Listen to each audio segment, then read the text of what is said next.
When billionaire Elon Musk returns home from another 18-hour day at SpaceX, the last thing he expects to find is his ex-wife Tallulah Riley sitting in his living room.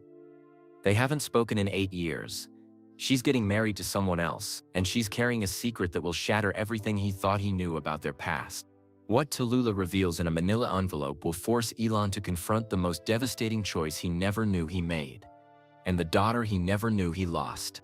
The Texas sun was setting behind the SpaceX Starbase facility when Elon Musk pulled his Tesla Model S into his driveway.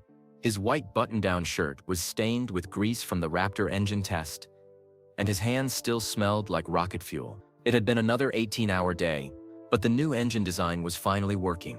They were getting closer to Mars.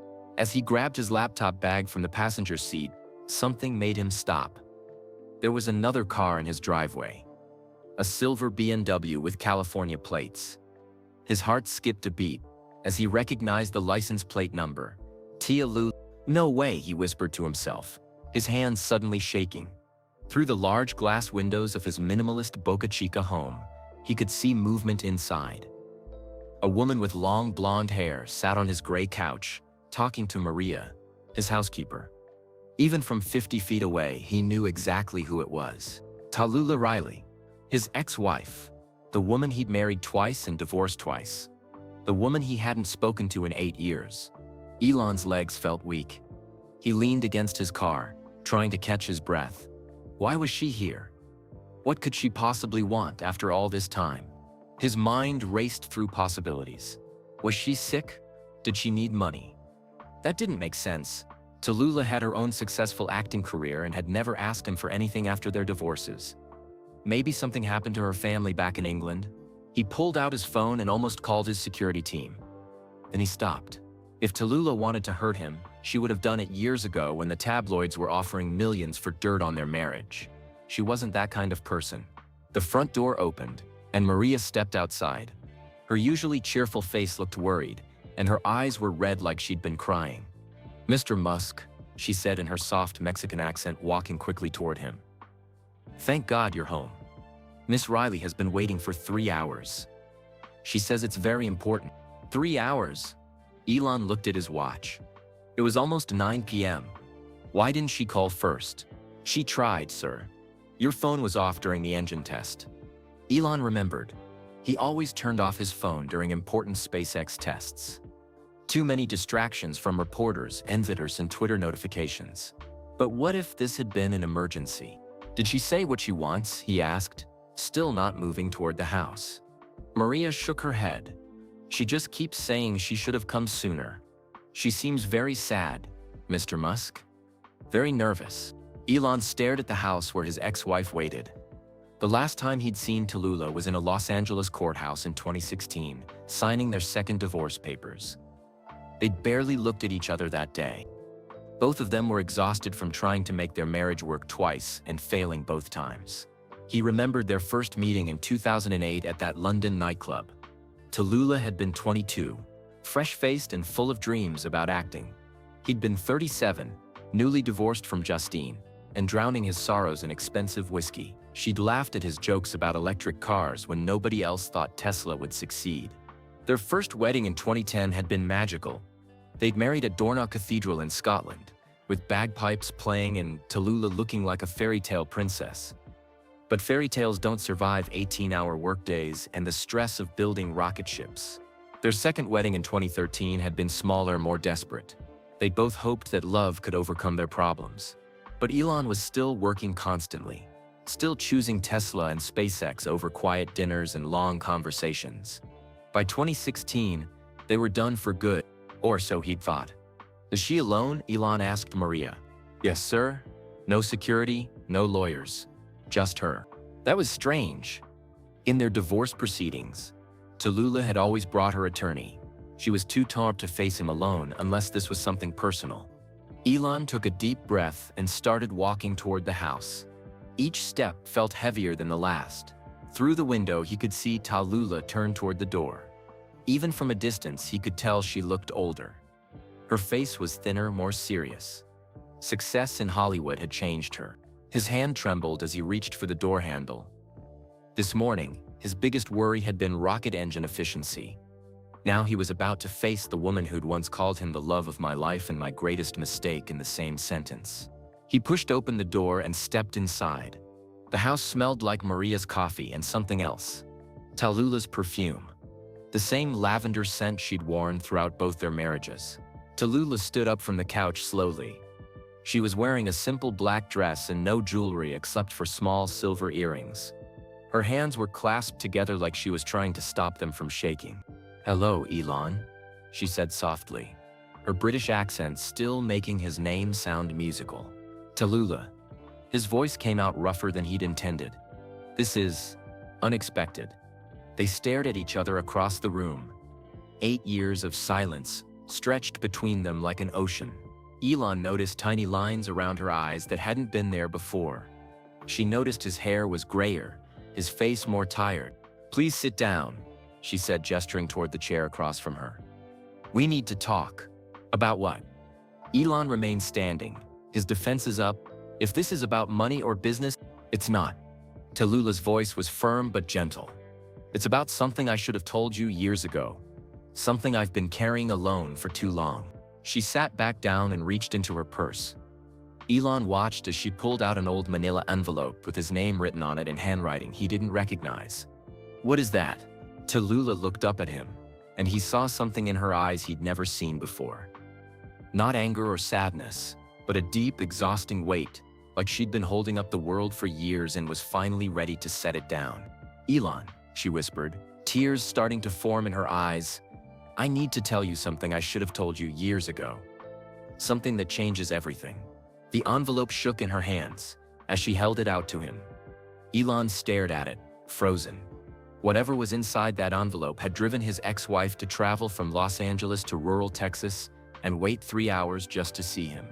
He had a feeling that once he opened it, nothing would ever be the same. Elon stared at the envelope in Tallulah's trembling hands, but he couldn't bring himself to take it. Not yet. His mind was spinning too fast, jumping back through years of memories he'd tried hard to forget. He slowly sat down in the chair across from her, keeping his distance. The last time they'd been alone in a room together, they'd ended up fighting about his work schedule. He wasn't ready for that kind of pain again. "Before you give me that," he said quietly, "I need to understand why you're here. After 8 years of nothing, why now?" Tallulah set the envelope on the coffee table between them. Her hands were shaking so badly she had to clasp them together in her lap. "Because I'm getting married again," she said simply. The words hit Elon like a punch to the stomach. He tried to keep his face neutral, but he felt something twist inside his chest. Of course she was getting married. She was beautiful, talented, and kind. Any man would be lucky to have her. "Congratulations," he managed to say, though the word felt like sand in his mouth. "His name is Thomas. He's a doctor from London. We met last year when I was filming there." Tallulah's voice was soft but steady. "He's a good man, Elon, patient and gentle. Everything I thought I wanted." Elon nodded, not trusting himself to speak. He remembered when he'd thought he was everything she wanted too. Back in 2008 when they first met at Whiskey Mist nightclub in London. He'd been drowning his sorrows after his divorce from Justine, sitting alone at the bar with his third whiskey. Tesla was bleeding money, SpaceX had blown up 2 rockets, and he felt like the biggest failure in Silicon Valley. Then this young British actress with bright green eyes had sat down next to him. "You look like someone stole your favorite toy," she'd said with a smile that lit up her whole face. "More like someone stole my company's," he'd replied, trying to be funny but mostly just feeling sorry for himself. Most women would have walked away, but Tallulah had stayed. She'd listened to him explain his crazy dreams about electric cars and trips to Mars. She hadn't laughed when he said he wanted to save the world from climate change. She'd actually seemed interested. Their first real date had been at a tiny cafe in Notting Hill. Tallulah had ordered fish and chips while Elon talked non-stop about sustainable energy and space exploration. She'd ask smart questions, challenging his ideas without making him feel stupid. "Why Mars?" she'd asked, stealing one of his chips. "Why not fix Earth first?" "Because we need a backup plan," he'd explained. "What if we can't fix Earth in time? What if there's an asteroid or a nuclear war? Humans need to be on more than one planet to survive." She'd nodded thoughtfully. "You really think about saving everyone, don't you?" Not just yourself. That's when he'd known she was different. Most people only saw his PayPal money or his flashy cars. Tallulah saw his mission to help humanity survive and thrive. They'd fallen in love fast. Maybe too fast. Within 6 months, she was flying to California every few weeks to see him.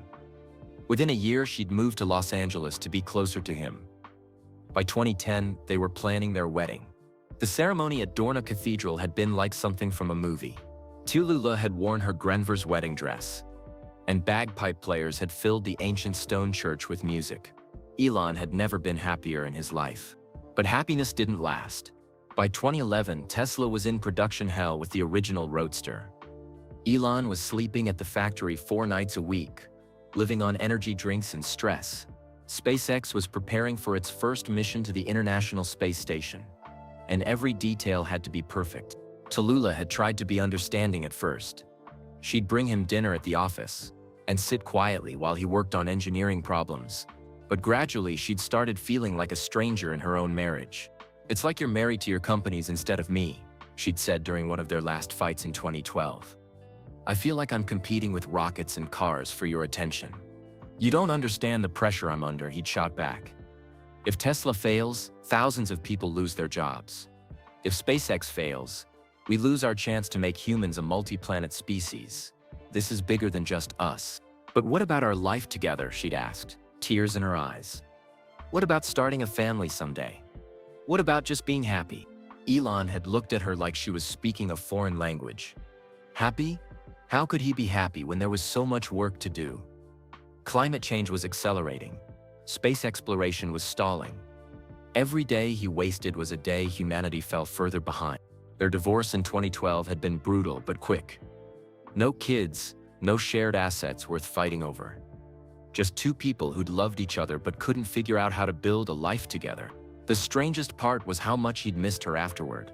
Not just the companionship, but her laugh, her questions that made him think differently, the way she'd curl up next to him on the rare nights he came home early. By 2013, he'd been desperate enough to try again. He'd called her on a Tuesday night, probably waking her up in London. "I think I made a mistake," he'd said without introduction. "Elon?" Her voice had been sleepy and confused. "What time is it there?" "I don't know. Late? Early? Does it matter?" He'd been pacing his empty Bel Air mansion, feeling more alone than he'd ever felt in his life. "I miss you, Tallulah. I miss us." There had been a long pause. "Then I miss you too." Their second wedding had been smaller, more private. Just family and close friends at his house, with the Pacific Ocean stretching out beyond the windows. They'd both been more careful that time, more aware of what had gone wrong before. But careful didn't fix the fundamental problem. Elon was still Elon. Tesla was launching the Model S and facing new production challenges. SpaceX was developing the Falcon Heavy and planning missions to Mars. The work never stopped, and neither did his obsession with it. By 2016, they were done again. This time for good.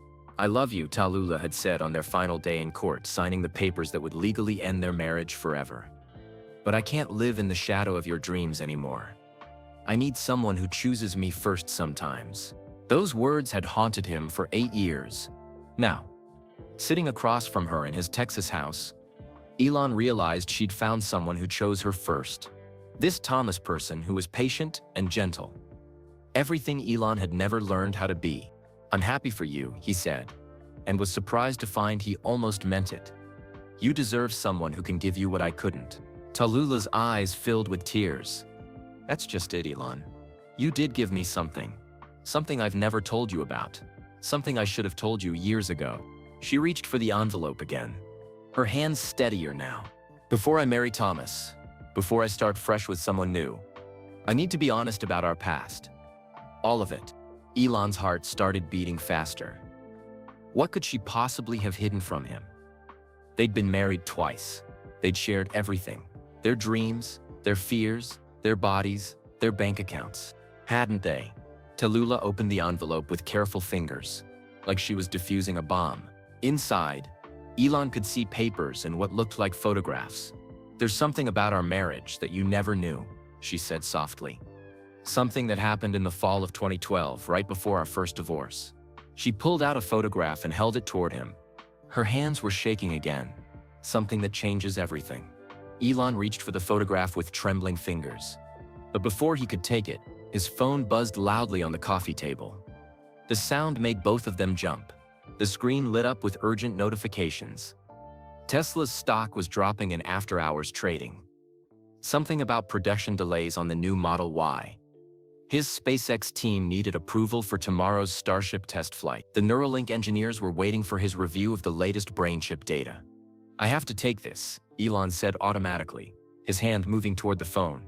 It was his old habit, the same reflex that had destroyed his marriages and damaged every relationship he'd ever tried to build. "Please don't," Tallulah said softly, her voice barely above a whisper. "Just this once. Can the world wait an hour?" Elon's hand froze halfway to his phone. He looked at Tallulah's face, the sadness in her eyes, the way she held that mysterious photograph, like it contained pieces of her broken heart. Then he looked at his phone, buzzing with the urgent demands of running multiple billion-dollar companies. The choice felt familiar. It was the same choice he'd made 1,000 times before. His mission to save humanity, or the people he loved. His companies or his relationships. The future of the human race, or the present moment with someone who mattered to him.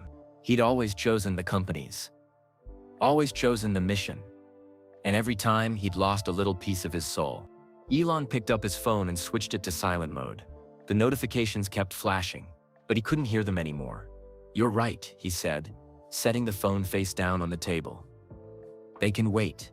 Tallulah looked surprised, maybe even a little shocked. In all their years together, through 2 marriages and countless fights, she'd never seen him turn off his phone for anything less than a rocket launch. "Thank you," she whispered. Elon sat back in his chair and really looked at her. When was the last time he'd done that?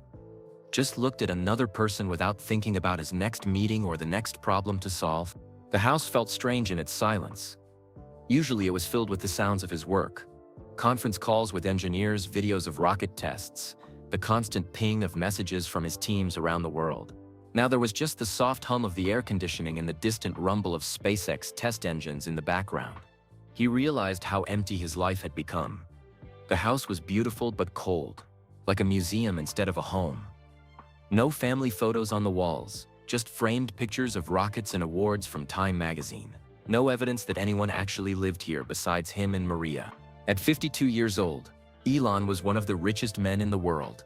Tesla was worth over $1 trillion. SpaceX was revolutionizing space travel and getting ready to send humans to Mars. He'd been named Time's Person of the Year. World leaders called him for advice on climate change and technology. But sitting in his empty house with his ex-wife, he felt completely alone. "You know what your problem is, Elon?" Tallulah said gently, still holding the photograph. "You think love is like engineering. You think if you work hard enough, you can solve it with logic and effort. But some things can't be optimized." Her words stung, because they were true. Elon had always been better with machines than with people. Rockets followed the laws of physics. Humans were messier, more complicated. They wanted presence, not just money. They wanted attention, not just solutions to global problems. He thought about his children from his first marriage with Justine. Griffin, Kai, Saxon, Damien, and Xavier. They lived mostly with their mother in Los Angeles, and he saw them on weekends when his schedule allowed. Which wasn't often enough. He thought about Xaxito, his son with Grimes. The boy was brilliant and curious, just like Elon had been as a child. But how much time did they actually spend together? A few hours here and there between rocket tests and board meetings. He thought about all his other relationships that had fallen apart for the same reasons. Amber Heard, who'd called him emotionally unavailable before walking away. The women who'd tried to understand his obsession with Mars, but eventually gave up. The friends who'd stopped inviting him to dinner because he always canceled at the last minute. Even his relationship with his brother Kimble sometimes felt strained. Kimble ran successful restaurant chains and sustainable farming companies, but he also made time for family dinners and vacations. He'd tried to teach Elon how to balance work with life, but Elon had never been a good student. "I don't know how to do it differently," Elon admitted. "Every day I don't work on Tesla, more gas cars get sold. Every day I don't push SpaceX forward, We're further from making humans a multi-planet species. How do I choose between saving the world and having a normal life? Maybe that's the wrong question, Tallulah said.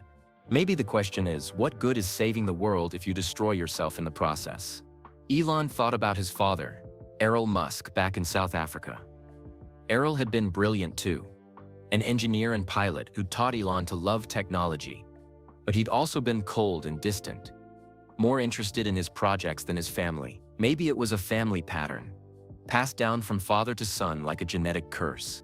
I remember the night I knew our first marriage was really over. Tallulah continued. It was October 2012.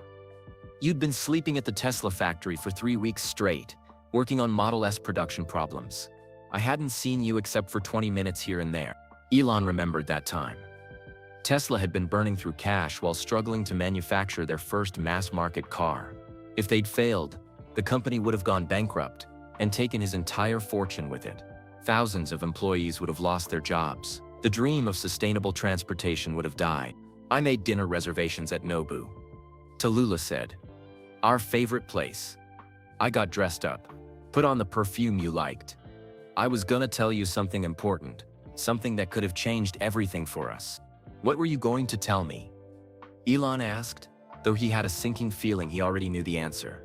It doesn't matter now, she said sadly, because you never showed up. You called at the last minute and said there was a crisis with the door handles on the Model S. Door handles, Elon? I sat alone at that restaurant for 2 hours, and you were worried about door handles. The memory came flooding back. There had been a design flaw in the Model S door handles that could have delayed the entire launch. Elon had spent that night in the factory with his engineering team, redesigning the mechanism from scratch. It had seemed like the most important thing in the world at the time. Now it seemed impossibly small compared to whatever Tallulah had been trying to tell him. I'm sorry, he said quietly. I'm sorry for all of it. For choosing work over you, over us. For making you feel like you didn't matter.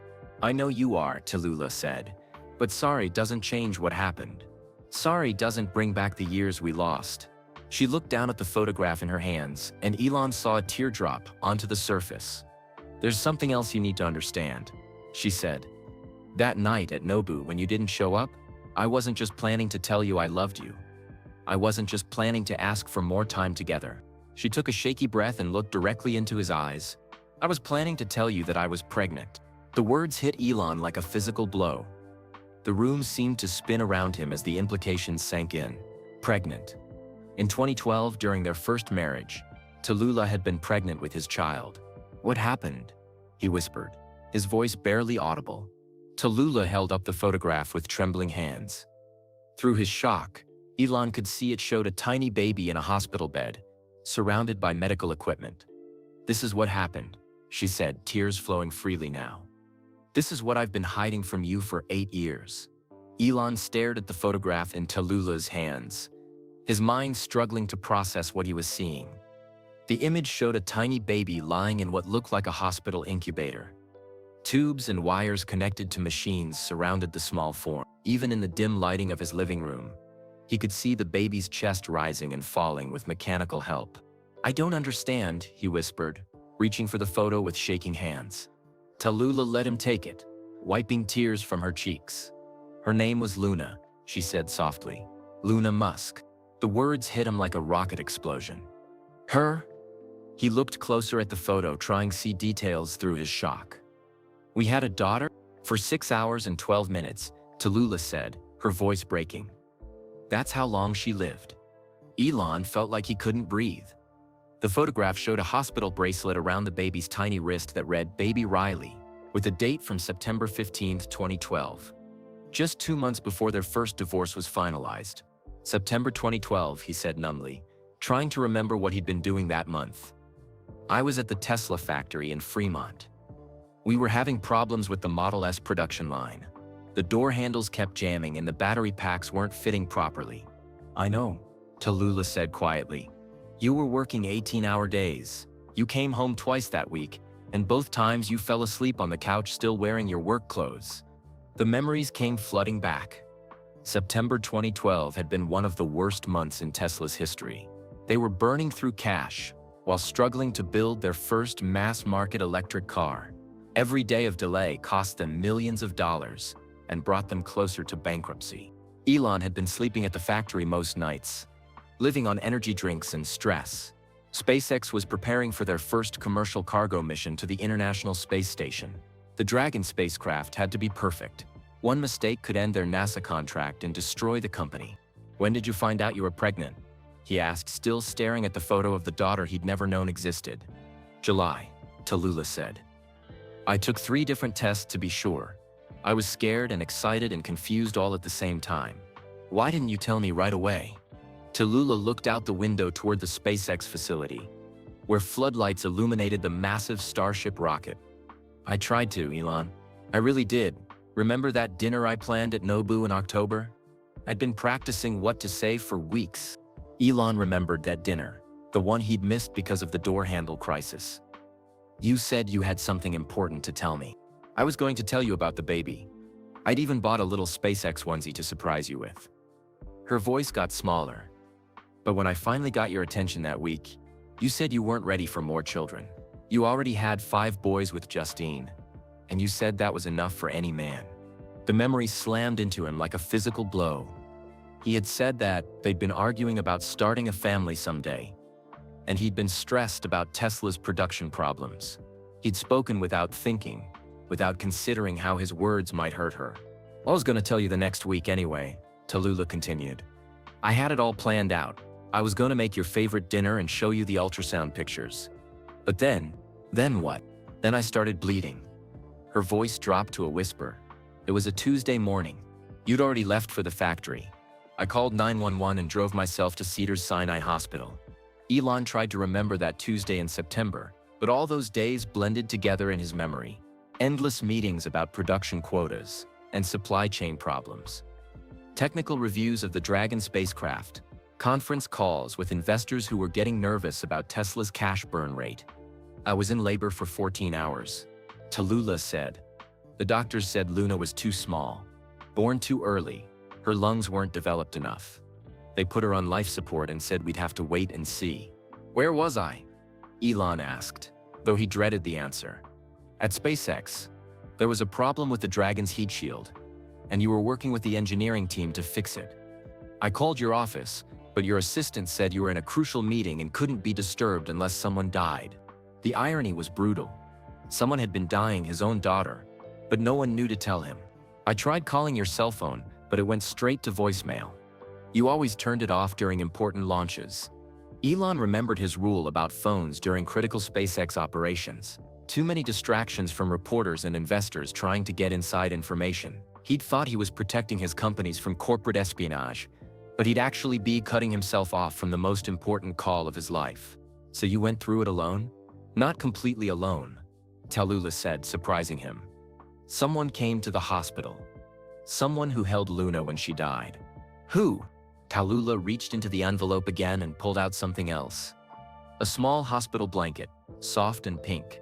Before I tell you that, I need you to understand something about Luna. She was beautiful, Elon. Even fighting for her life, she was the most beautiful thing I'd ever seen." Elon took the blanket with trembling hands. It was impossibly small-sized for a baby who'd never had the chance to grow up. The fabric still smelled faintly of hospital antiseptic and something else, maybe baby powder or the soap they used to wash newborns. "She had your eyes," Tallulah said softly. "That same intense look you get when you're trying to solve a difficult problem." Even the nurses commented on it. They said she seemed determined, like she was fighting as hard as she could to stay with us. Elon felt tears streaming down his face. He couldn't remember the last time he'd cried, but tonight he couldn't seem to stop. All his success, Tesla's trillion-dollar market value, SpaceX's missions to the International Space Station, his dreams of getting humans to Mars. None of it mattered compared to missing these 6 precious hours with his daughter. "I'm so sorry," he said, his voice cracking. "I'm so sorry I wasn't there. I'm sorry you had to go through that alone. You would have come if you'd known," Tallulah said gently. "I know that. You're not cruel, Elon. You're just focused. Sometimes too focused to see what's right in front of you. But I should have known. I should have noticed you were pregnant. I should have been paying attention to my wife instead of my companies. Maybe." But that's not why I'm telling you this now. Elon looked up from the tiny blanket. Then why? Tallulah reached into the envelope one more time and pulled out a small USB drive. There's something else, Elon. Something I recorded for Luna before she died. Something you need to hear. She held out the USB drive and Elon could see his name written on it in Tallulah's handwriting. What's on it? A message, Tallulah said. A message I made for our daughter about her father. About the man she'd never get to meet. Elon stared at the USB drive, knowing that whatever was on it would change him forever. He'd spent 8 years not knowing he'd had a daughter who lived and died while he was building rockets and cars. Now he was about to hear his ex-wife's words about him, spoken in a hospital room while their child fought for life. Are you ready? Tallulah asked softly. Elon wasn't sure he'd ever be ready, but he owed it to Luna and to Tallulah to listen. Yes, he whispered, taking the USB drive. I'm ready. Elon's laptop sat on the coffee table between them, closed and silent. He held the USB drive in his palm, feeling its weight, such a small thing that contained what might be the most important message he'd ever receive. I made this video in the hospital. Tallulah explained, her voice soft and careful. Luna was stable for a few hours, and I hoped maybe someday she'd want to know about her father. With shaking hands, Elon opened his laptop and inserted the USB drive. The file showed up immediately. A single video dated September 15. He clicked play. The screen filled with a younger version of Tallulah, sitting in an uncomfortable hospital chair next to a clear plastic incubator. She looked exhausted, her hair pulled back messily, wearing a hospital gown over her clothes. Dark circles shadowed her eyes, but she was trying to smile. Hello, little Luna, her voice said softly from the laptop speakers. Mommy wanted to tell you about your daddy while you're fighting so hard to stay with us. Elon's breath caught in his throat. Through the clear walls of the incubator, he could see their daughter. Impossibly tiny but perfect. Tubes connected her to machines that beeped quietly in the background. Her chest rose and fell with the help of a ventilator. Your father is the most amazing man I've ever met. Video Tallulah continued, reaching out to touch the incubator gently. He dreams bigger than anyone in the world. Right now, while you're here with me, he's working to make cars that don't hurt the planet. Elon remembered that exact night. September 15, 2012. He'd been at the Tesla factory in Fremont, troubleshooting problems with the Model S assembly line.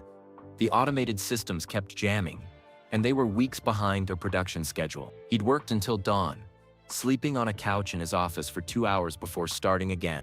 Such a stupid, meaningless problem compared to this. He's also building rockets that could take people to Mars someday. Video Tallulah said, her voice full of wonder despite her exhaustion. He works so hard because he wants to make life better for everyone. Including you, sweet girl. On screen, baby Luna moved slightly, her tiny hand making a small fist. Video Tallulah's face lit up with hope. Look at that. She's responding to my voice. The doctors say that's a very good sign.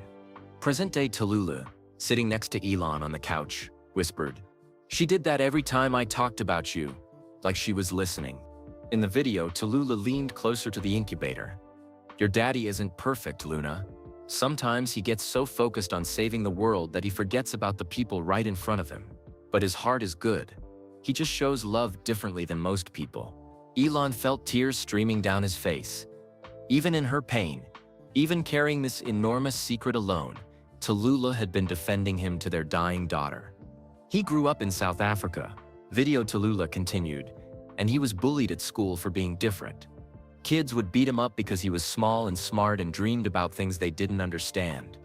But he never gave up on his dreams. Elon touched his nose unconsciously. It had been broken when he was 15 by bullies who'd thrown him down a flight of stairs. He'd never told Tallulah that story in detail, but somehow she'd understood the scars it left.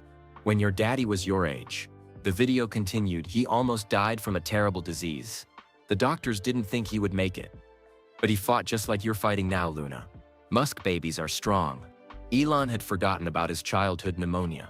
He'd spent weeks in a South African hospital, struggling to breathe while his parents feared the worst. Maybe that's why seeing Luna in the incubator hurt so much. It reminded him of his own fight for life. On screen, Luna's eyes fluttered open for just a moment. They were dark blue, exactly like Elon's. "There you are, beautiful girl," Video Tallulah whispered, tears in her voice. "Your daddy has eyes just like that. When he looks at a problem, really looks at it, you can see his mind working.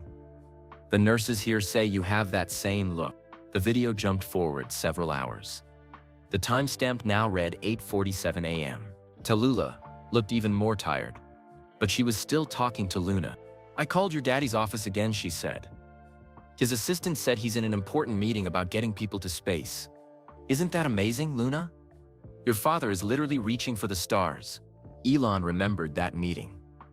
It had been with NASA officials about SpaceX's upcoming cargo mission to the International Space Station. The contract was worth hundreds of millions of dollars and would establish SpaceX as a real competitor in the space industry. But watching his wife talk to their dying daughter while he discussed rocket specifications felt like the cruelest irony imaginable. "I know he'd want to be here," Video Tallulah continued. "If he knew about you, he'd drop everything and rush to this hospital. That's the kind of man your daddy is. He puts the people he loves first, even when the whole world is watching." Present-day Elon shook his head. "That's not true. I didn't put people first. I put work first. Always. You would have come," Tallulah said simply. "I know you would have," the video continued.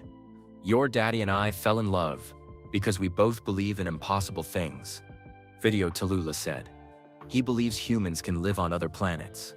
I believe in fairy tale romances. Maybe you would have believed in both." On screen, Luna's monitors began beeping faster. Video Tallulah looked concerned. "The nurses say your heart is working very hard, little one. But you're so strong. You're fighting like a true Musk." The timestamp jumped again, 2:15 p.m. Video Tallulah looked different now. More worried. "I have something to tell you, Luna," she said quietly. "Someone very special is coming to meet you. Someone who loves your daddy very much and wants to be here for our family." Elon frowned. Who was coming? Present-day Tallulah smiled through her tears. "Someone who loved you enough to drop everything when I needed help. Someone who held Luna's hand when I could." The video showed footsteps approaching, and Video Tallulah looked up with relief. "Luna," she said softly, "I want you to meet your uncle Kimble." Elon's world stopped. His brother Kimble appeared on screen, looking young and scared but determined. He was carrying flowers and a small pink teddy bear. "I came as soon as I could," Video Kimble said, hugging Tallulah gently. "How is she?" "Fighting," Video Tallulah replied. "Just like her father would." Elon stared at the screen in shock. His brother had been there? Kimble had known about Luna all these years and never said anything? On screen, Kimble approached the incubator carefully. "Hello, little niece," he said softly. "I'm your Uncle Kimble. I came to tell you stories about your amazing daddy." The video continued, but Elon could barely process what he was seeing. His brother, his younger brother who ran restaurants and farming companies, had been at Luna's bedside while Elon worked on rockets. "He knew?" Elon whispered. "I called him when I couldn't reach you," Tallulah explained. "I was scared and alone, and I needed family." Kimble caught the next flight from New York. On screen, Kimble was talking softly to Luna, telling her about Elon's childhood inventions and his dreams of space travel. The baby seemed to calm down when he spoke, but then the monitor started beeping frantically. "Something's wrong," Video Tallulah said, standing up quickly. Nurses rushed into the room as alarms filled the air. The video shook as Tallulah tried to follow what was happening. "Her oxygen levels are dropping," a nurse said urgently. "We need to adjust the ventilator." The screen went black for several minutes. When it came back, Tallulah was crying and Kimble was holding her hand. "She's gone," Video Tallulah whispered to the camera. "Our beautiful Luna is gone." Elon stopped the video. He couldn't watch anymore. His daughter was dead and he'd learned about her existence and loss in the same devastating moment. Kimble was with her at the end, Tallulah said quietly. "He held her hand and told her stories about you until her heart stopped beating." Elon looked at his phone, thinking about all the times over the past 8 years that Kimble had seemed sad or distant. All the times his brother had asked if he was happy, if he was taking care of himself, if he wanted to talk about anything. Kimble had been carrying this secret, protecting both Elon and Tallulah from a truth too painful to bear.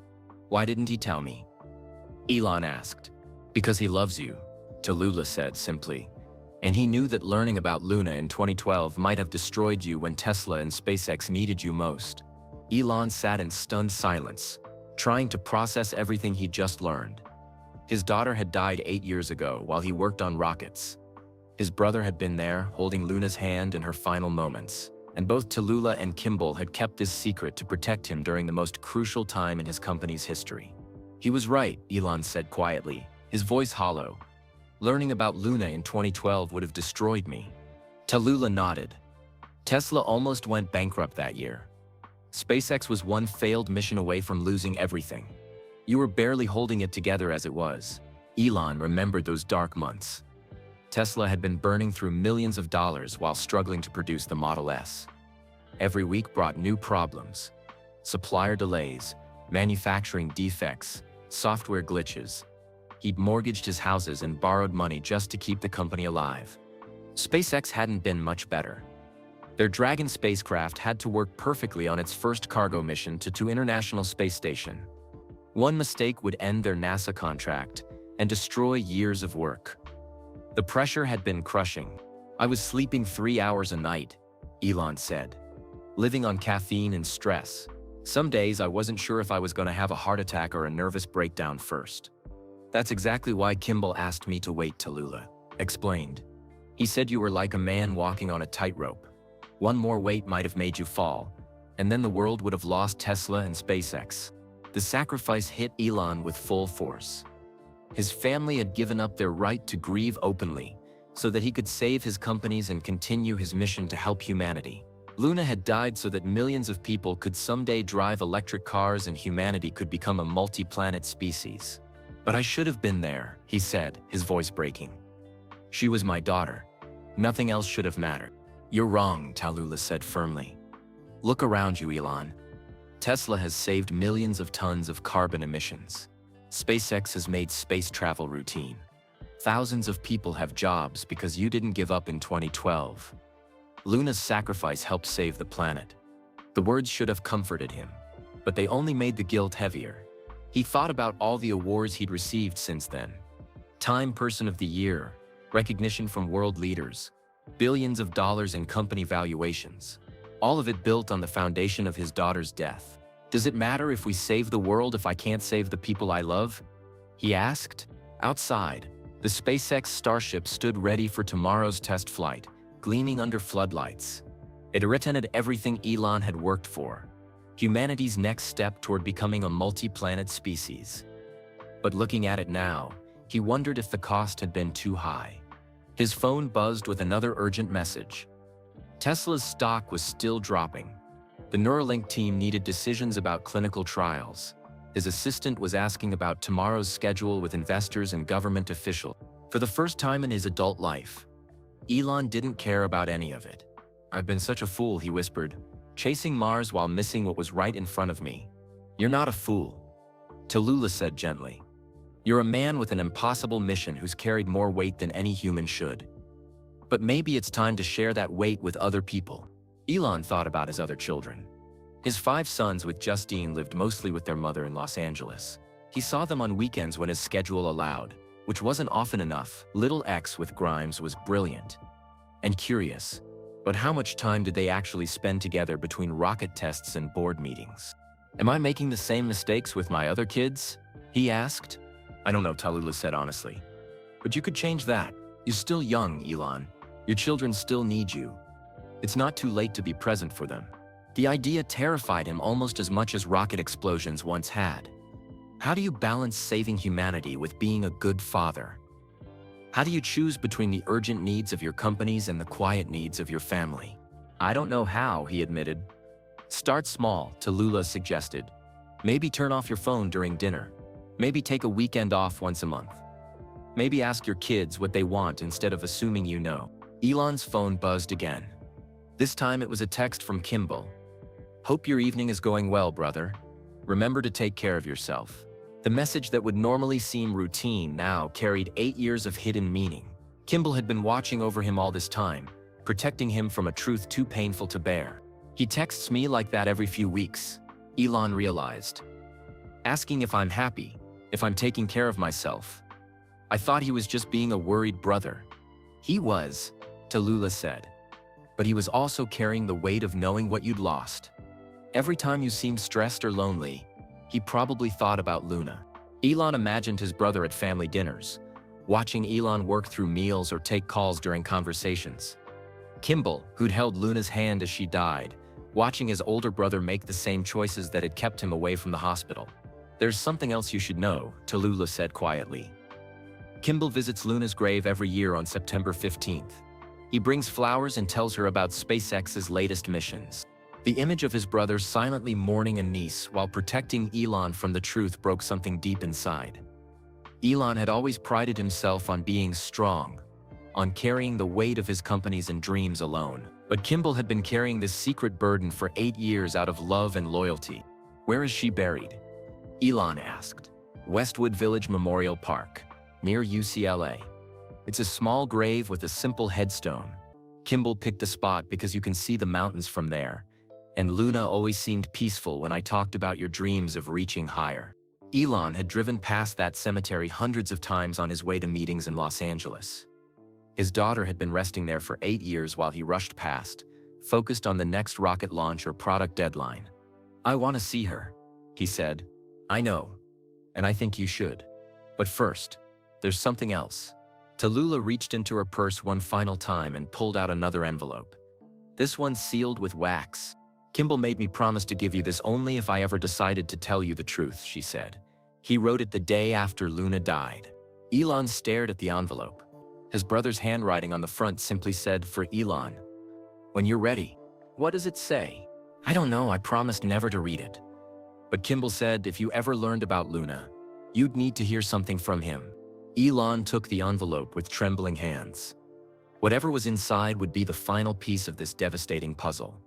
His brother's words, written in grief, 8 years ago, waiting to explain why he'd kept such an enormous secret. Should I read it now? Tallulah checked her watch and stood up. I have to go soon. Thomas is picking me up at the hotel. But yes, I think you should read it. And then I think you should call your brother. As she gathered her things, Elon held the sealed envelope and thought about everything that had led to this moment. His obsession with work, his failed marriages, his distant relationships with his children, all of it connected to this one night in September 2012 when he'd chosen rocket ships over family and lost a daughter he'd never known existed.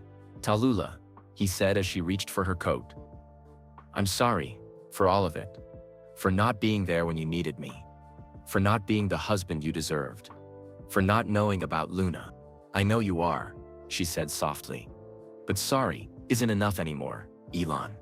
You have to do better. For your other children. For yourself. For Luna's memory. She paused at the door, looking back at him one last time. There's one more thing Luna would want you to know, she said. Something that might change how you see everything. Elon looked up from Kimble's sealed letter, his heart racing. What do you mean? What else could there be? Tallulah hesitated at the door. Her hand on the handle, she seemed to be wrestling with whether to share this final secret. The day Luna died, she said slowly. Something happened that the doctors couldn't explain. What kind of something? Tallulah came back into the room and sat down on the edge of the couch.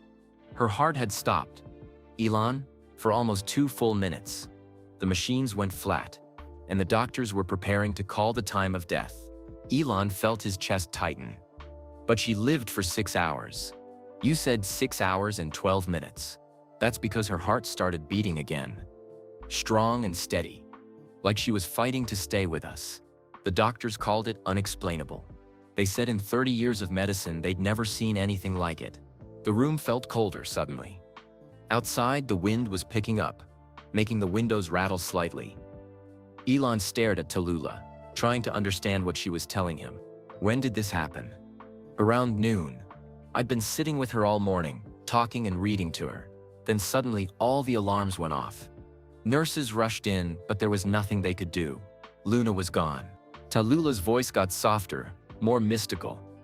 But then about 2 minutes later, her heart monitor started beeping again. Slow at first, then stronger. The doctors couldn't believe it. They ran every test they could think of, but Luna was stable. More than stable, she seemed peaceful. How long did that last? Almost 4 hours. It was like she was waiting for something. Or someone. Elon leaned forward. What happened during those 4 hours? That's when Kimble arrived. He'd been on a plane from New York when my text reached him. He came straight from the airport to the hospital. Tallulah smiled through her tears. When Kimble walked into that hospital room, it was like Luna knew he was there. Her vital signs actually improved. The nurses had never seen anything like it. Elon tried to imagine his brother rushing through LAX, then speeding to Cedars-Sinai Hospital to be with a niece he'd never met. Kimble, who ran restaurants and talked about sustainable farming. Dropping everything to sit with a dying baby. What did he do when he got there? He sat beside her incubator and started talking. He told her about you, Elon. About your childhood, your dreams, your inventions. He told her about the rocket you built in your backyard when you were 12, that actually flew and nearly hit the neighbor's cat. Despite his grief, Elon almost smiled. He remembered that rocket. He'd been so proud when it worked, even though his mother had been furious about the scorch marks on the fence. He told Luna about your first computer program. Tallulah continued. How you sold it for $500 when you were just a kid. He explained PayPal, and how you used the money to start Tesla and SpaceX instead of buying a mansion or a yacht. Kimble remembered all that. He remembered everything. Every story you'd ever told him. Every dream you'd shared. He sat there for hours, painting a picture of who her father was. Not the billionaire or the CEO, but the little boy who looked at the stars and decided humans belonged there too. Elon felt tears starting again. His brother had been Luna's connection to him during her final hours, sharing memories and stories that Elon himself might have forgotten. But then Kimble did something unexpected, Tallulah said. He stopped talking about your achievements and started talking about your heart. What did he say? He told Luna that her daddy cries during movies, especially the parts about families reuniting. He told her you still keep a photo of our old dog on your desk, even though Marvin died 3 years before Luna was born. Elon touched his chest unconsciously. He did still have that photo of Marvin, a golden retriever who'd been his constant companion during the early Tesla days. He'd never told anyone it made him sad to look at it.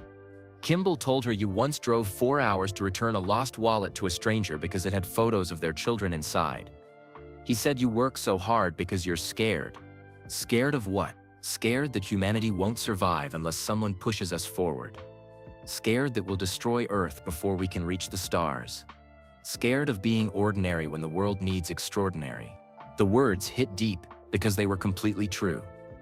Fear had always driven Elon more than ambition. Fear of failure, of wasting precious time, of not doing enough while he still could. And then Tallulah said, her voice dropping to almost a whisper.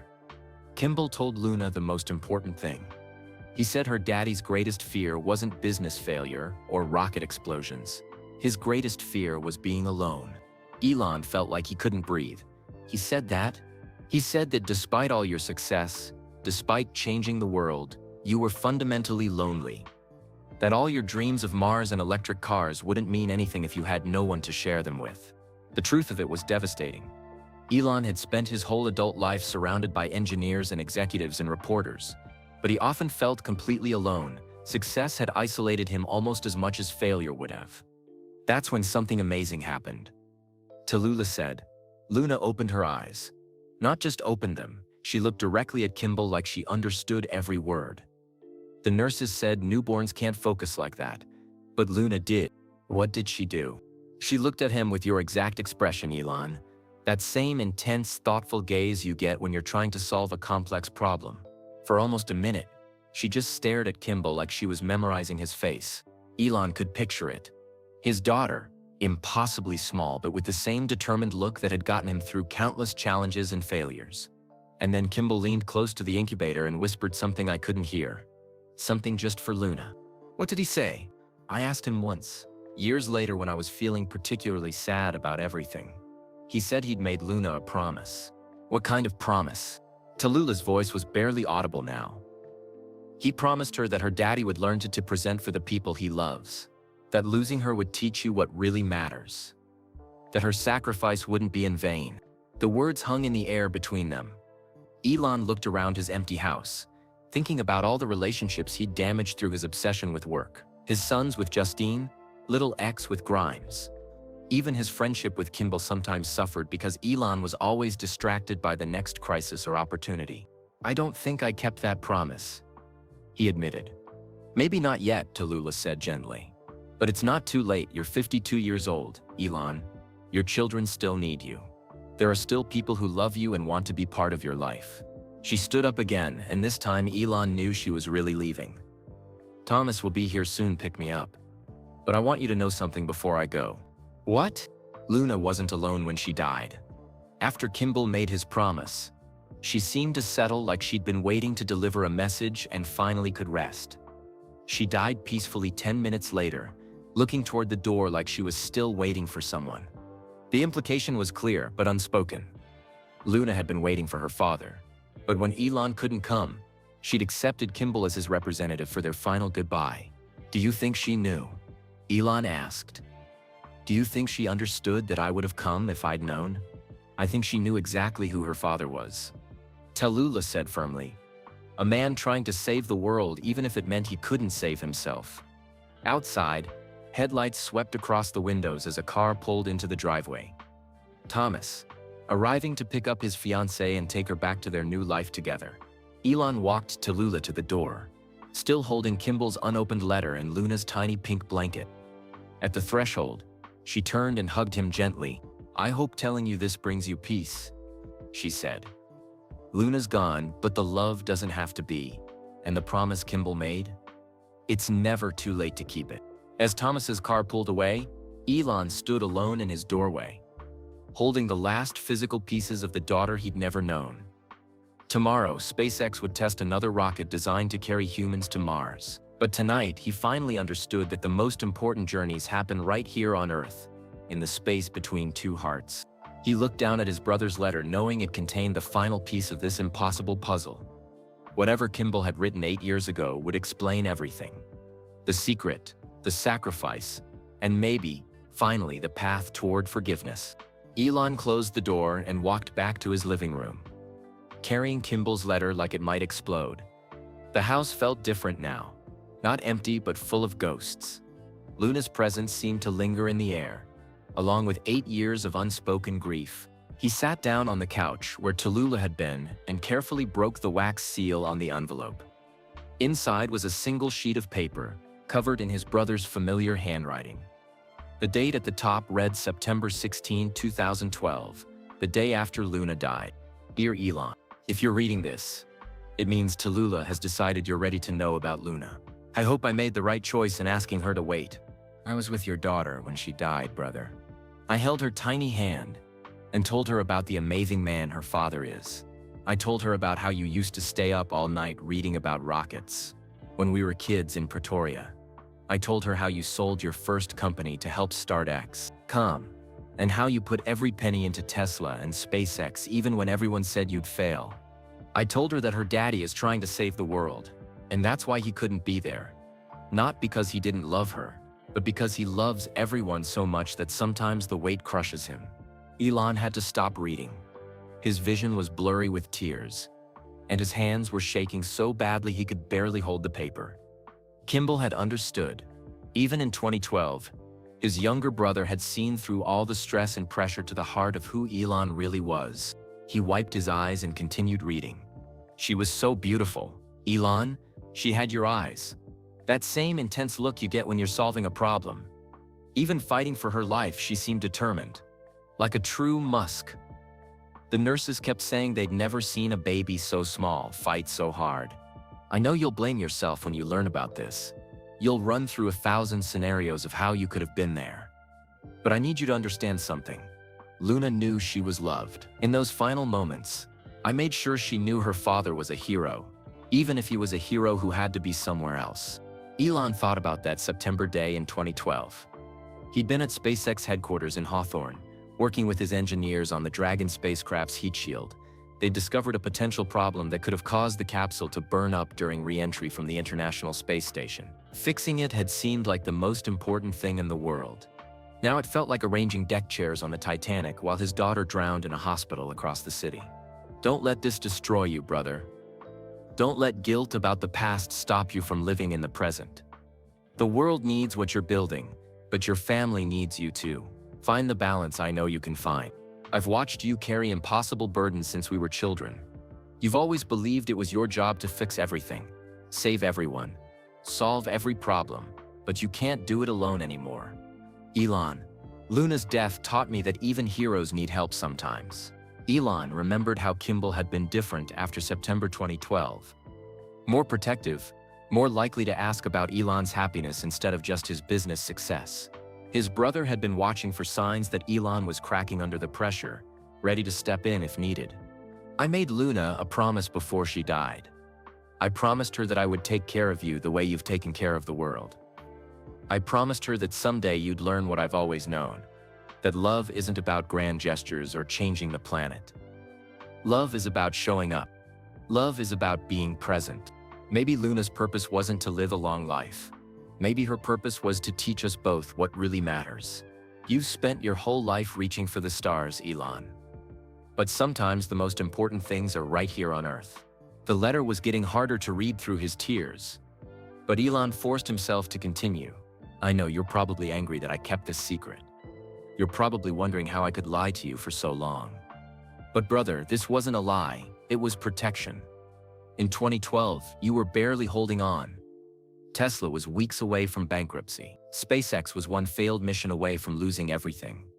Learning about Luna would have broken you when the world needed you to be strong. So I carried the weight for both of us. I grieved for the niece you never got to meet. I visited her grave and told her about your successes. I watched over you like you've watched over humanity. It was my honor to do it. Elon looked up from the letter and stared out the window at the SpaceX facility. The Starship rocket stood ready for tomorrow's test, representing everything he'd worked toward since those dark days in 2012. Tesla had not only survived, but revolutionized the auto industry. SpaceX had made space travel routine, and was preparing for Mars missions. All of it built on the foundation of his brother's sacrifice and his daughter's death. There's something else you need to know, Elon. Something I've never told anyone, not even to Lula. When Luna died, when her heart finally stopped beating, I felt something I can't explain, like she was trying to tell me something important. I know this sounds crazy, but I think she wanted me to give you a message. The message is this: your work matters. Tesla and SpaceX and everything you're building, it all matters. But not because it will make you famous, or rich, or remembered. It matters because love drove you to build it. Love for humanity, love for the future, love for children like Luna, who deserve a better world. Don't let anyone tell you that caring about big things means you can't care about small things too. Don't let anyone tell you that saving the world is more important than holding your son's hand. You can do both, brother. You just have to choose to do both. Elon thought about his children: Griffin, Kai, Saxon, Damien, and Xavier with Justine, and little X with Grimes. How many soccer games had he missed? How many bedtime stories had he skipped for conference calls? How many chances to just be their father instead of the famous Elon Musk? I planted a tree for Luna in Mom's garden in Johannesburg. It's a baobab tree. You know how she always loved those ancient giants that survive everything? Maybe someday we can visit it together and tell Luna about all the good you've done since she's been gone. But mostly I want you to know that I love you. I've always loved you, even when you were working 100-hour weeks and forgetting to eat. Even when you were so focused on Mars that you forgot about Earth. Even when you were carrying the weight of the world and couldn't see the people trying to help you carry it. Luna loved you too, Elon. I could see it in her eyes when I told her stories about you. She was proud of her daddy, even though she never got to meet him. She understood that heroes sometimes have to make impossible choices. But now it's time to make a different choice. It's time to honor Luna's memory by being present for the people who are still here. Your other children need you. Your friends need you. Even your grumpy older brother needs you sometimes. The world will keep spinning if you take a weekend off. Mars will still be there if you attend a few more school plays. Tesla will survive if you answer your phone when family calls. Find the balance, brother. For Luna. For yourself. For all of us who love you and want you to be happy, not just successful. Your brother always, Kimble. T.S. There's one more thing. I know you'll want to visit Luna's grave when you're ready. She's in Section 7 of Westwood Village Memorial Park, under the oak tree near the back wall. I chose that spot because you can see the mountains from there, and I thought she'd like looking toward the sky where her daddy's rockets fly." Elon finished reading and set the letter down with trembling hands. Outside, his phone buzzed with more urgent messages from his companies. Tesla needed decisions about next quarter's production targets. SpaceX needed approval for launch schedules. Neuralink needed review of medical trial data. For the first time in his adult life, none of it seemed important compared to the simple act of grieving for his daughter and honoring his brother's love. He picked up his phone and scrolled to Kimble's contact. His finger hovered over the call button. What do you say to someone who held your dying child and kept that secret for 8 years out of pure love? Before he could decide, his phone rang. The caller ID showed Kimble's name. His brother had always known exactly when Elon needed him most. Elon stared at the sealed envelope in Tallulah's hands, his heart pounding. The wax seal bore Kimble's initials, and the paper looked aged, as if it had been waiting years to be opened. "Kimble wrote this the day after Luna died," Tallulah explained softly. "September 16, 2012. He said if you ever learned the truth, you'd need to hear something from him." With trembling fingers, Elon broke the wax seal and unfolded the letter. The paper was slightly yellowed with age, and Kimble's handwriting looked shaky, as if he'd been crying while writing it. "Dear Elon, if you're reading this, it means Tallulah has decided you're ready to know about Luna. I hope I made the right choice in asking her to wait. I was with your daughter when she died, brother. I held her tiny hand and told her about the amazing man her father is. I told her about how you used to stay up all night reading about rockets when we were kids in Pretoria. I told her how you sold your first company to help start XCOM and how you put every penny into Tesla and SpaceX, even when everyone said you'd fail." Elon had to stop reading. His vision blurred with tears as he remembered those early days in South Africa, staying up late with astronomy books while Kimble slept in the next bed.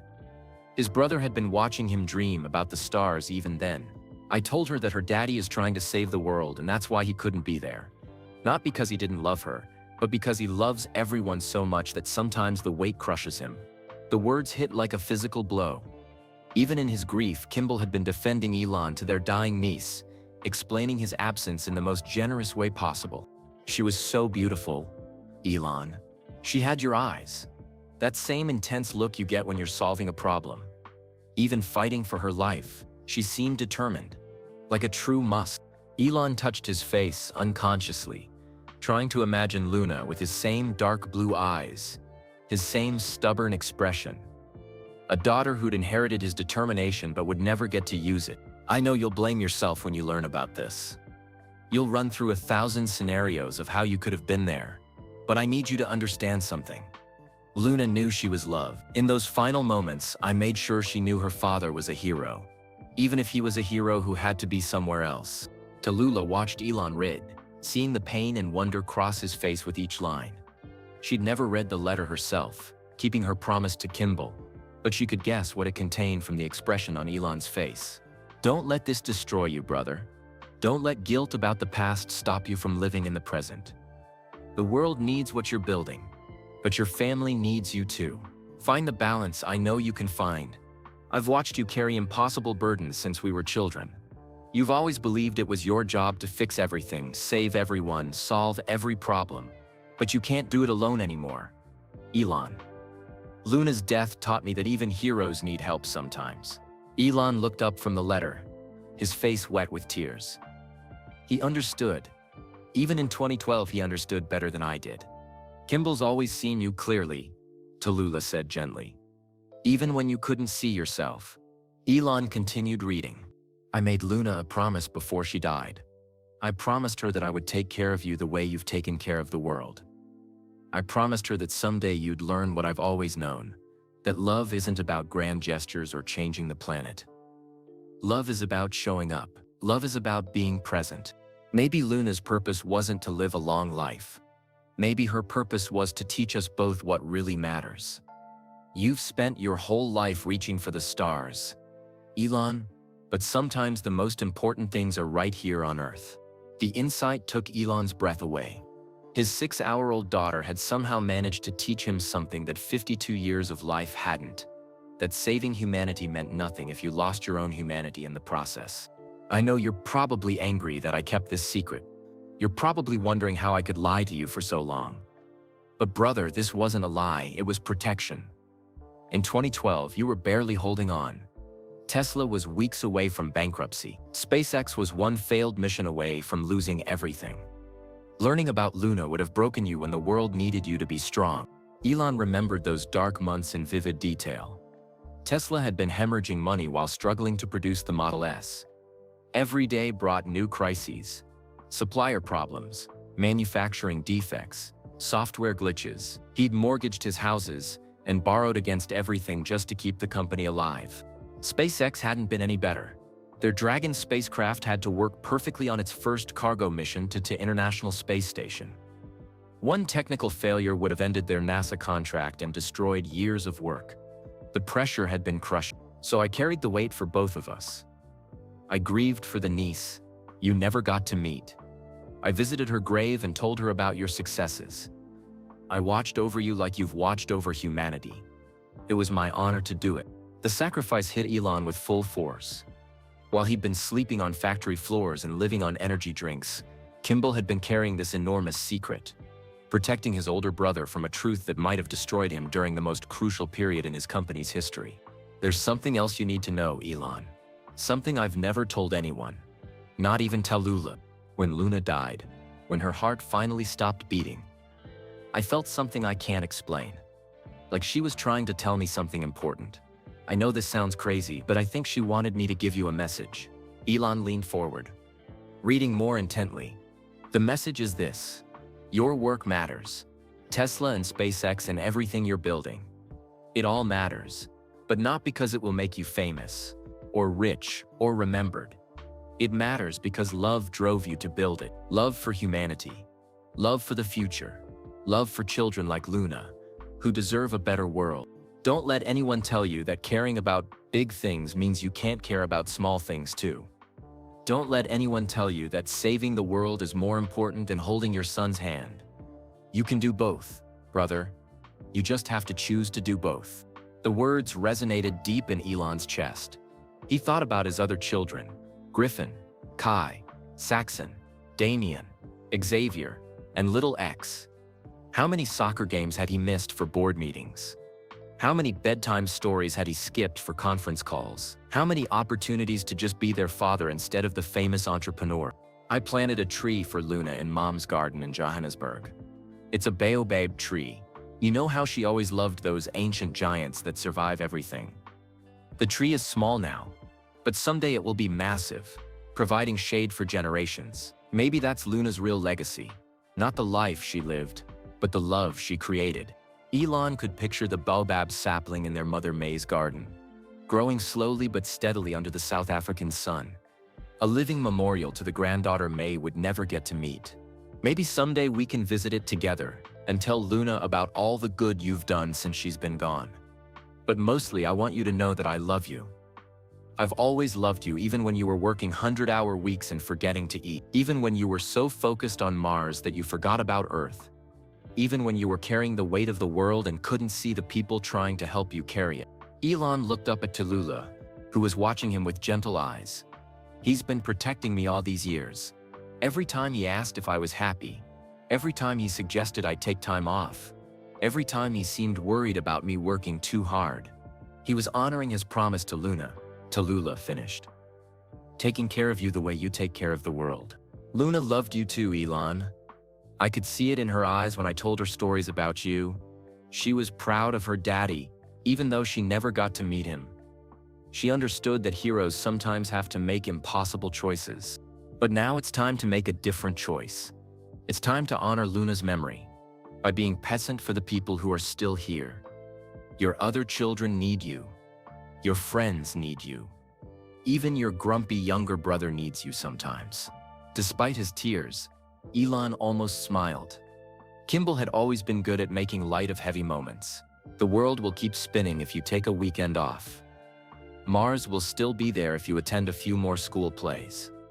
Tesla will survive if you answer your phone when family calls. Find the balance, brother. For Luna, for yourself, for all of us who love you and want you to be happy. Not just successful. Your brother always, Kimble. P.S. There's one more thing. I know you'll want to visit Luna's grave when you're ready. She's in Section 7 of Westwood Village Memorial Park, under the oak tree near the back wall. I chose that spot because you can see the mountains from there. And I thought she'd like looking toward the sky where her daddy's rockets fly. The headstone is simple. Just her name, her date, and the words, "She reached for the stars." I hope that's okay. I thought you'd want her to be remembered as someone who inherited your dreams, even if she couldn't live to pursue them. Elon finished reading and carefully folded the letter. His hands were steady now, and his breathing had calmed. The devastating grief was still there, but alongside it was something else. A sense of purpose he'd never felt before. "He gave me a roadmap," Elon said quietly. "Not just for grieving Luna, but for living differently. For being the father she would have wanted me to be." Tallulah stood up and gathered her coat. "I should go. Thomas will be here soon to pick me up." "Wait," Elon said, standing too. "Before you leave, I need to ask you something." "What?" "Do you forgive me? For not being there, for not knowing, for choosing work over family so many times that I missed the most important call of my life?" Tallulah smiled through her tears. "I forgave you years ago, Elon. That's why I could tell you the truth tonight. The anger is gone. Now there's just love for the daughter we shared, even if only for 6 hours." She hugged him gently, and for a moment they weren't ex-spouses with complicated history. They were just two people who'd created something beautiful together and lost it too soon. "Take care of yourself," she whispered. "Luna would want you to be happy." After she left, Elon sat alone in his living room, holding Kimble's letter and Luna's blanket. Outside, the SpaceX Starship stood ready for tomorrow's test, gleaming under floodlights. But for the first time in his adult life, the rocket seemed less important than the relationships he'd neglected while building it. His phone buzzed with a text from Kimble. "Saw Tallulah's car leaving. How are you holding up, brother? Want me to come over? I think it's time we talked about everything." Elon stared at the message, realizing his brother had been waiting 8 years for this conversation.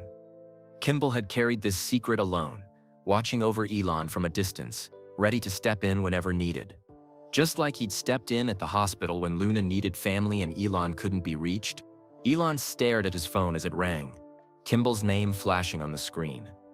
His finger trembled over the answer button. "How do you talk to someone who sacrificed so much to protect you? How do you thank someone for carrying your grief when you couldn't?" He answered on the 4th ring. "Hello, Kimble." "Hey, brother." Kimble's voice was gentle, careful. "I saw Tallulah's car leaving a while ago. How are you holding up?" Elon looked down at the letter in his lap, at Luna's tiny blanket folded beside him. "You knew she was coming to tell me. It wasn't a question." Kimble was quiet for a long moment. "She called me last week," he finally said. "She's getting married, and she said she couldn't start fresh while carrying this secret. I told her it was time. 8 years, Kimble. You kept this from me for 8 years." "I protected you for 8 years," Kimble corrected softly. "There's a difference. Can you come over? I need to see you." "I'm already in my truck. I'll be there in 20 minutes." Elon walked to the kitchen and made coffee with shaking hands. Everything felt different now. The house, the silence, even the familiar hum of the SpaceX facility in the distance. He wasn't just Elon Musk, CEO and visionary. He was a father who'd lost a daughter he'd never known existed. When Kimble arrived, he didn't knock.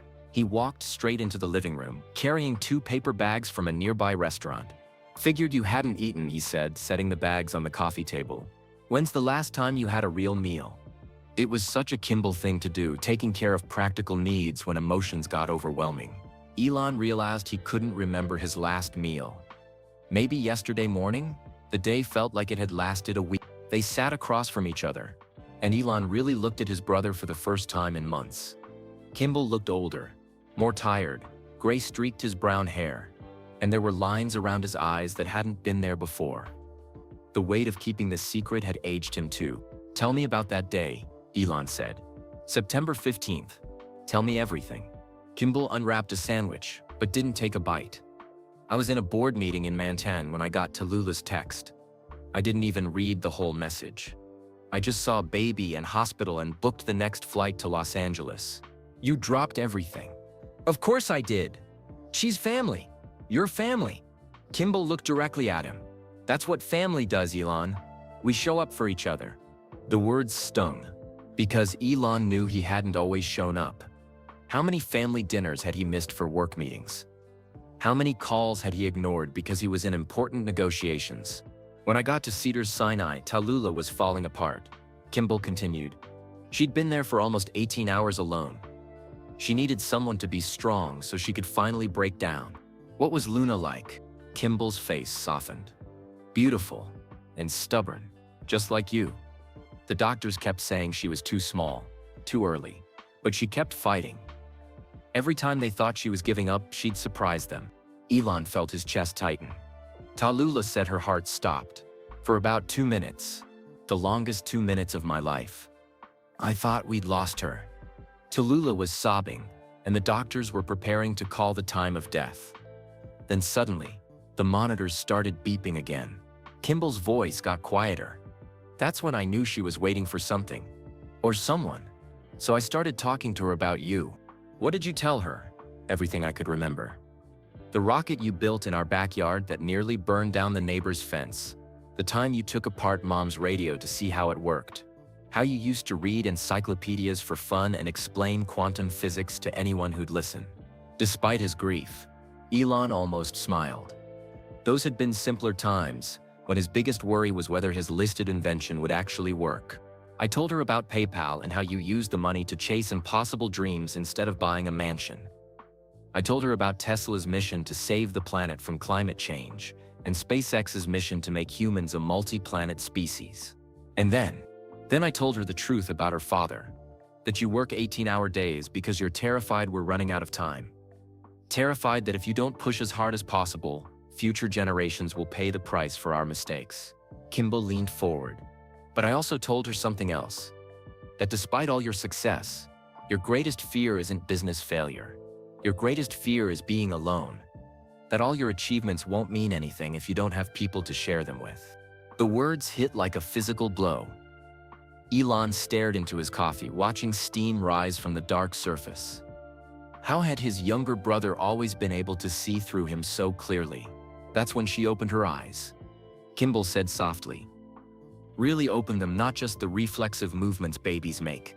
She looked right at me with your exact expression.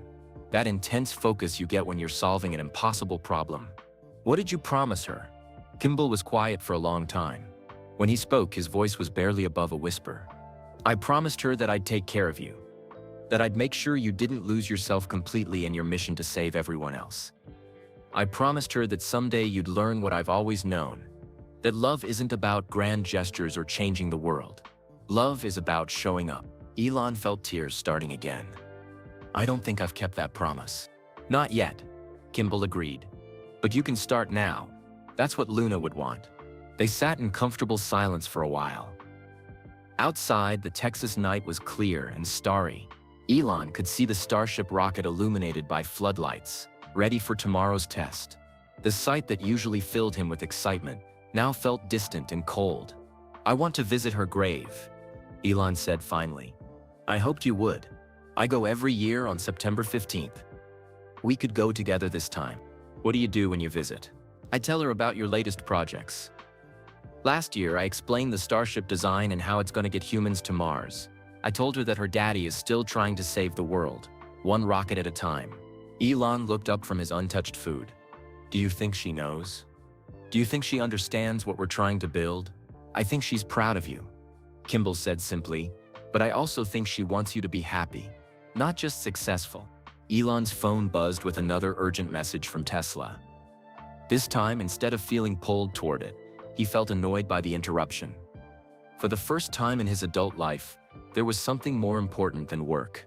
I don't know how to change, he admitted. I don't know how to care about small things when there are such big problems to solve. Start with one small thing, Kimble suggested. Call Griffin this week, not about school or grades, just to ask how he's doing. Take X to the park without checking your phone. Have dinner with someone you love and actually be present for it. What if Tesla falls behind? What if SpaceX misses deadlines? What if we lose the race to Mars while I'm taking time off? Kimble stood up and walked to the window. overlooking the SpaceX facility. You know what I realized sitting with Luna that day? You've spent your whole life trying to ensure humanity's future. But what good is securing the future if you miss the present? Elon joined his brother at the window.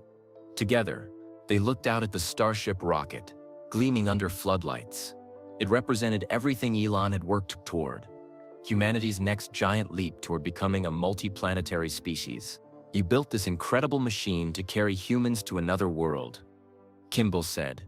But when's the last time you carried one of your own children to bed?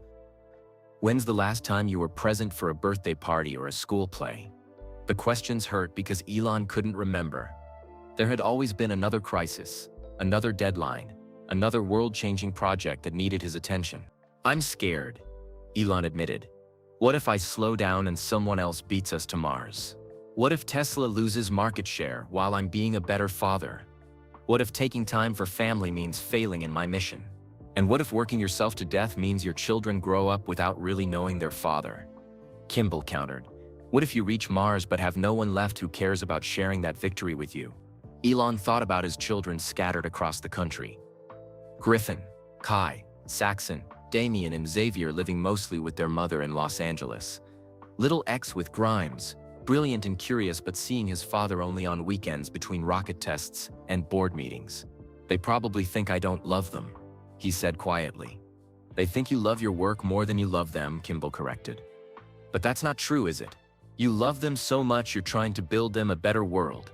You just forgot to tell them that. How do I fix 8 years of being absent? One day at a time. One phone call at a time. One present moment at a time. Kimble put his hand on Elon's shoulder. Luna lived for 6 hours and 12 minutes. But in that time, she changed everything. She brought us together. She taught us what really matters. She showed us that love doesn't need years. It just needs presence. Elon looked down at Luna's tiny blanket, still folded on the coffee table. Such a small thing to represent such an enormous love. I want to meet my granddaughter, he said suddenly. Kimble looked confused. What? In your letter, you mentioned visits to her grave. You said you tell her about my projects, but I want to tell her myself. I want to say goodbye to the daughter I never got to meet. Kimble smiled for the first time all evening. She'd like that. She'd like that. Very much. Outside, the wind picked up, making the trees rustle softly. Somewhere in Los Angeles, Luna rested under an oak tree near the mountains. Tomorrow, she would finally meet her father. 3 days later, Elon found himself standing outside Westwood Village Memorial Park at dawn, holding a bouquet of white roses and Luna's tiny pink blanket. Kimble stood beside him, carrying a small toy rocket ship he'd bought from the SpaceX gift shop. You ready for this? Kimble asked gently.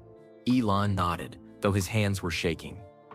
For 3 days, he'd done nothing but think about this moment. He'd canceled meetings, ignored urgent emails, and told his assistants he was taking personal time.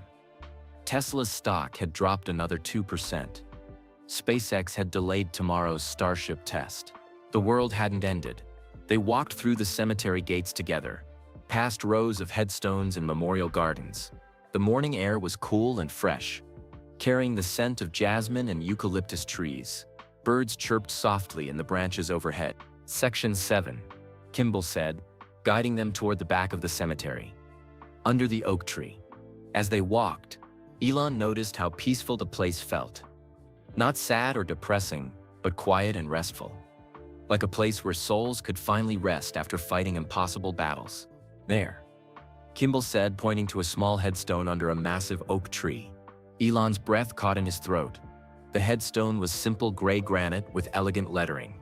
Luna Musk, September 15, 2012. Beloved daughter, she reached for the stars. Below the inscription was a small engraving of a crescent moon surrounded by tiny stars. You chose this? Elon asked, his voice cracking. Tallulah and I picked it together. We thought you'd like the moon and stars. Elon knelt down and placed the white roses next to the headstone. His hands trembled as he spread Luna's blanket on the grass beside the grave. For 8 years, this small patch of earth had held his daughter while he worked in factories and boardrooms, completely unaware of her existence. Hello, Luna, he whispered. I'm your daddy. I'm sorry it took me so long to come see you. Kimble placed the toy rocket next to the roses. I brought you something from SpaceX, sweetheart. Your daddy's building these to take people to Mars someday. They sat on the grass beside the grave, both men lost in their own thoughts. Around them, the cemetery was waking up. Groundskeepers moved quietly between the headstones, tending to flowers and cleaning memorials. Other visitors arrived to honor their own lost loved ones. What was she like? Elon asked. Really like in those 6 hours? Kimble smiled. Determined. Even fighting for every breath, she never gave up. The nurses kept saying they'd never seen a baby so small fight so hard. She sounds like a Musk. She was definitely a Musk. She had your stubborn streak and your refusal to accept impossible odds. Elon touched the headstone gently. The granite was warm from the morning sun. I would have loved her so much. You did love her, Kimble said firmly. You loved her enough to work 18-hour days trying to build her a better world. You just didn't know she existed. They sat in comfortable silence for a while, listening to birds sing in the oak tree above them. Elon found himself talking to Luna as if she could hear him. I'm sorry I wasn't there when you needed me, sweetheart. I was trying to save the world, but I should have been trying to save you instead.